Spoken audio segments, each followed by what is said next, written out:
Hi friends, ஸ்வீட்டுனாலே கேசரியே செஞ்சு சாப்பிட்டு அழுத்து போச்சுங்க. அதெல்லாம் புது விதமான ஒரு ஸ்வீட்டு சூப்பராக இருக்கும். பாசிப்பருப்பு 1 டம்ளர் எடுத்துக்கிட்டு நல்லா வறுத்துக்கங்க செவக்க. அந்த 1 டம்ளர் எடுக்கிறீங்க அப்படின்னா பச்சரிசி 1/4 டம்ளர், உளுந்து 1/4 டம்ளர், எல்லாமே வெள்ளை உளுந்து எல்லாமே தனித்தனியாக வறுத்து எடுத்துக்கோங்க. 1க்கு 1/4 3யுமே வறுத்து ஒரு பிளேட்டில் சேர்த்துக்கோங்க. சேர்த்துட்டு நல்லா ஆற வச்சு மிக்ஸி ஜாரில் சேர்த்து நல்லா அரைச்சிட்டு இந்த நல்லா சலிச்சுக்கோங்க. திப்பி இல்லாமல் சலிச்சுக்கணும். இந்த திப்பியை திருப்பி திருப்பி போட்டு போட்டு சலிச்சு அதுக்கப்புறம் அந்த மாவை ஒரு பவுலில் அளந்துக்கங்க. எந்த அளவுக்கு இருக்குது அப்படின்னு பார்த்து அதே அளவுக்கு 2 கிளாஸ் தண்ணியில் வெல்லத்தை கரைச்சி இந்த மாவை கொட்டி கிண்டிக்கங்க.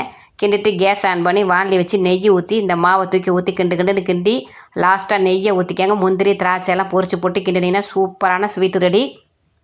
கண்டிப்பாக ட்ரை பண்ணி பாருங்கள். நல்லா ஹெல்த்தியான ஸ்வீட்டு கூட பாத்திரத்தில் ஒட்டாமல் வரணும். விரிவாக பார்க்கணும் பெரிய வீடியோ 3 மணிக்கே இன்றைக்கே நாளைக்கே வரும். கண்டிப்பாக பெரிய வீடியோ பார்த்து இந்த ஸ்வீட்டை செஞ்சு சாப்பிட்டு பாருங்கள். அருமையாக இருக்கும், வேறு லெவலாக இருக்கும். கண்டிப்பாக ட்ரை பண்ணி பார்க்கணும். ஓகே, பாய்.